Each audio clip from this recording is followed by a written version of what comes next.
Morning everyone from Seattle. It's quite foggy outside. I don't know if you can just see it here somewhere. It's either fog or smoke. But anyway, we are leaving Seattle today and we are flying on an airline I've never flown before, but they are one of the oldest in Europe. They pioneered the low-cost model across the Atlantic, and they offer one of the cheapest ways to get across the Atlantic as well. So I will tell you more about this airline when we get to the airport.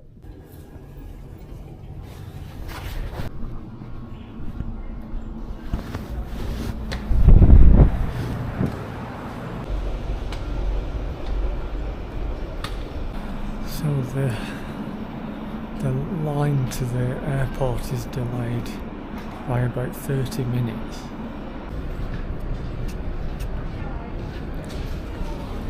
So finally made it to Seattle Airport, 35 minutes late. I now need to find security checkpoint 2 for the SEA Spot Saver, SEA Spot Saver, where you can pre-arrange a time to arrive at security to get through slightly quicker. So through security in about 2 minutes, but TSA has confiscated my belt for some reason, so I now need to go and find a belt somewhere in Seattle Airport because my pants are falling down. So why do you buy a belt in Seattle Airport? There's definitely no shops in the S gates. I'm going to head back to the main part of the airport to see if there's any shops. Otherwise I'm going to be getting on the plane in about an hour's time with my pants falling down. So I'm back at the A gates. I need to go to the D gates to then transfer to the N gates. So trying to find a belt in the N gates was a total failure. I've got about 25 minutes before my flight boards, so I need to get right to the other side of C Airport, which means 3 trains.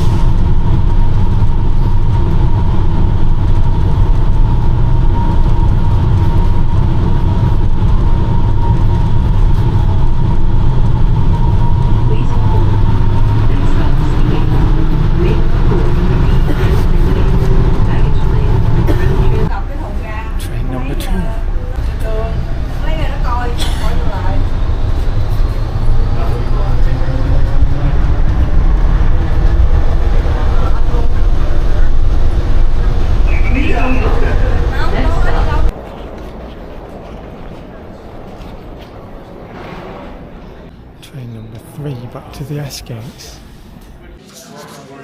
So attempt to get a belt failed. Attempt to get some food on the flight because there won't be any provided on this airline also failed because the shops in Terminal S here at Seattle seem to all be shut. The one coffee shop has a queue out of the door.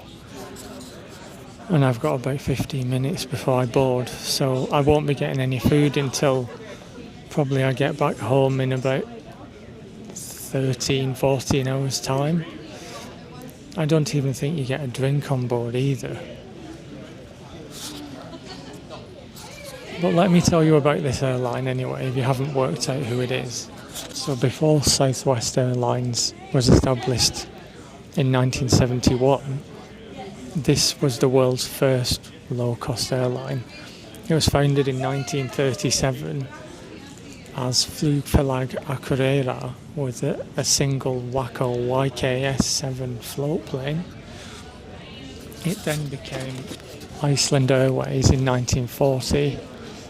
The first commercial flight over the Atlantic was done by this airline on a consolidated PBY Catalina in 1945. It merged with Loftleiðir in 1970s to create Iceland Air, and it became known as the Hippie Airline or the Hippie Express, which was a rite of passage for young Americans, young hippies, including a certain Bill Clinton. They flew on behalf of the Algerian government, flying pilgrims to Mecca, and they had a direct flight between Luxembourg and the Bahamas at one point. Flights from Seattle launched in 2009 with a Boeing 757-200. The one we are flying on today is that same plane called Vatnajökull, which is painted in the 80-year anniversary livery.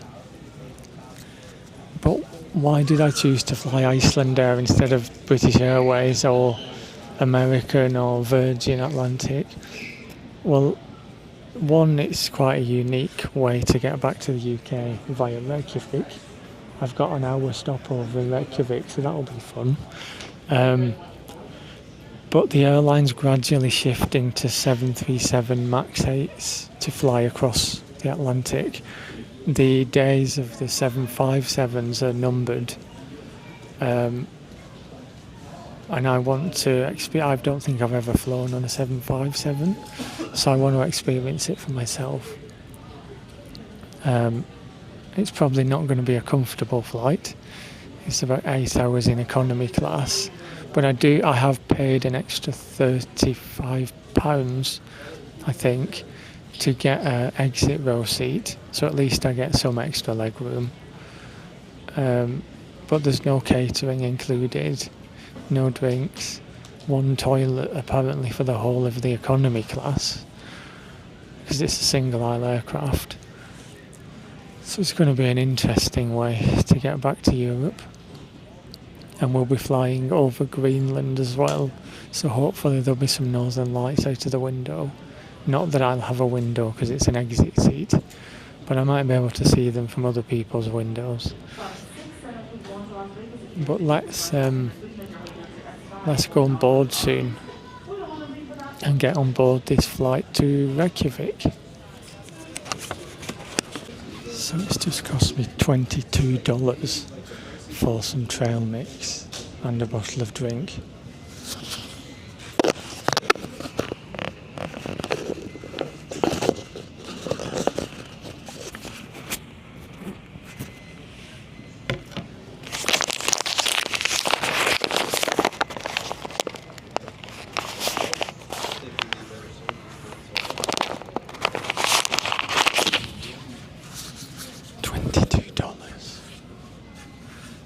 To go to another terminal to get these. Terminal S here is chaos. It's lots of low-cost airlines, people just pushing and shoving. Get me on that plane. So they've made me scan my bag twice. First name Snow Peterson, last name I checked in online, apparently that's not right with Iceland Air. Your name, please see here is 8.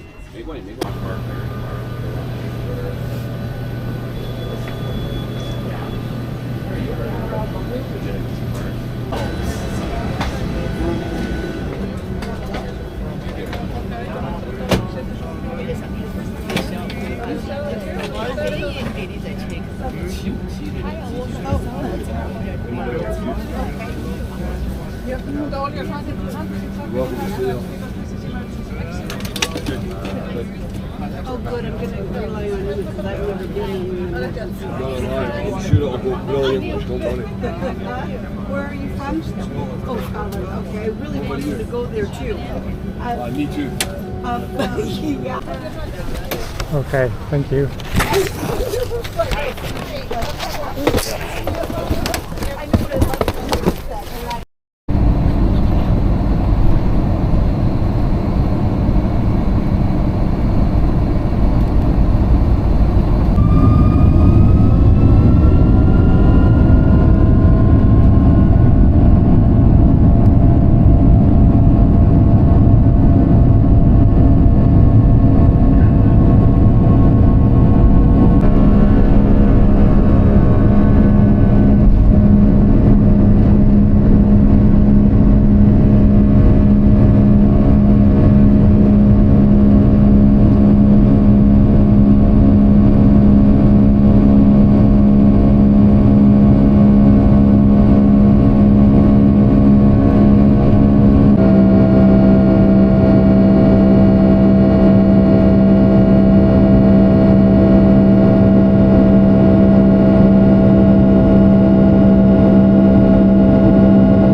show you around the seat on the 757 with Icelandair. I've got quite a limited leg room. My legs are right up against the emergency exit here. There's a table in the armrest apparently.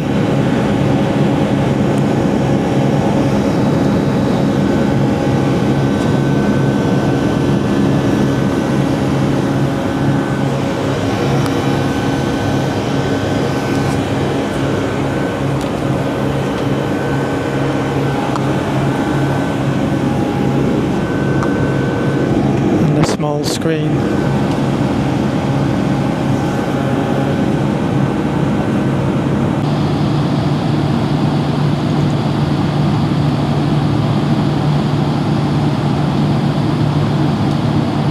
So they've got Two Broke Girls, Young Sheldon, Big Bang Theory. A small selection of things to watch.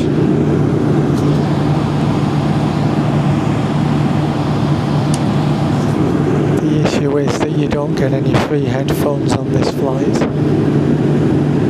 You have to buy your own headphones or bring your own.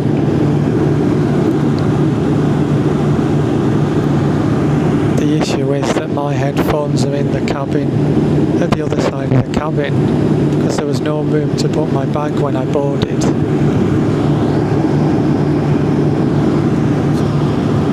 So I can't actually watch anything. So this seat is like sitting on a bench.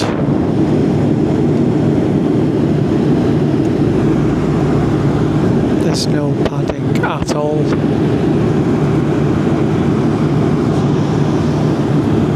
And it's quite narrow as well because of the exit row. 7 more hours of this. Just 7 more hours. This is a painful flight. The cabin crew have turned off all the lights and there aren't any personal lights in this part of the cabin. The entertainment is a bit rubbish. There's 1 episode of each series, so you just get into a series and then you've only got 1 episode. The cabin's pitch black. It's freezing cold. There doesn't seem to be any heating on. And there's no food or drink at all.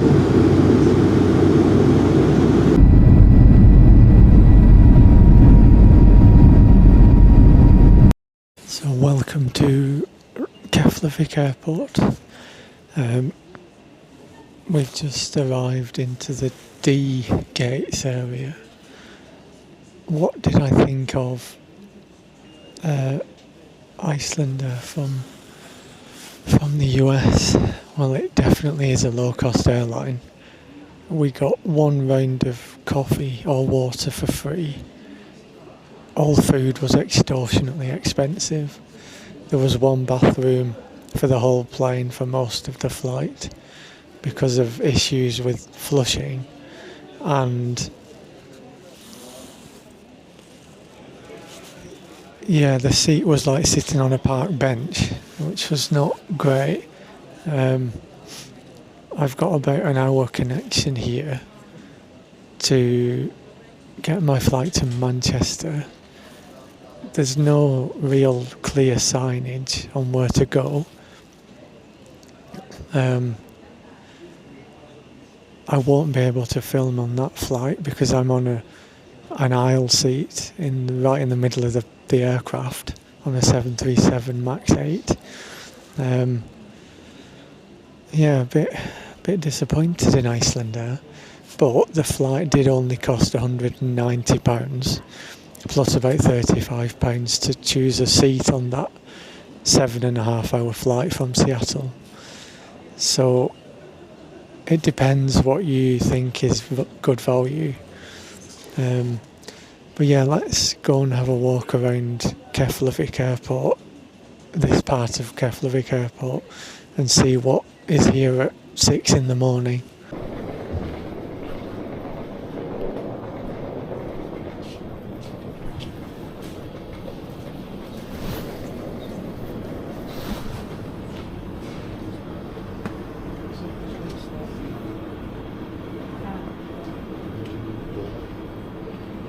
I got myself a chia seed bowl because I'm hungry after not having anything on the flight. This small bowl, £9.50.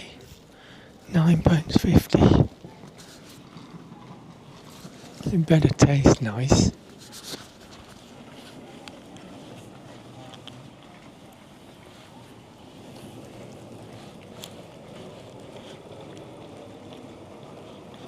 It tastes really salty. There's no salt on the ingredients. £9.50. I know we're in Iceland, but come on.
Welcome back to Manchester Airport. We landed about an hour and a half late from Reykjavik because one of the pushback trucks at Keflavik Airport broke down just as it connected to the plane. So we had to wait for another one to turn up. That was one of the worst flights I've ever had. The woman in front of me decided to recline her seat fully. The person behind me was kicking my feet under the seat all the way through the 2.5 hour flight. It was really stuffy and hot inside the plane, and we got one drink service of water at the very start of the flight and nothing else. So I can conclude that Icelandair is definitely on the low-cost end of the low-cost airline scale, making people pay for bags that are just a couple of grams over the 10 kilo limit, very limited catering. The entertainment on board is rubbish. You get one episode of series and then it's very limited movies. I probably won't be travelling in Icelandair economy class again. I might do Saga class, the business class, if I get a good deal, but I won't be in any hurry to fly with Icelandair again.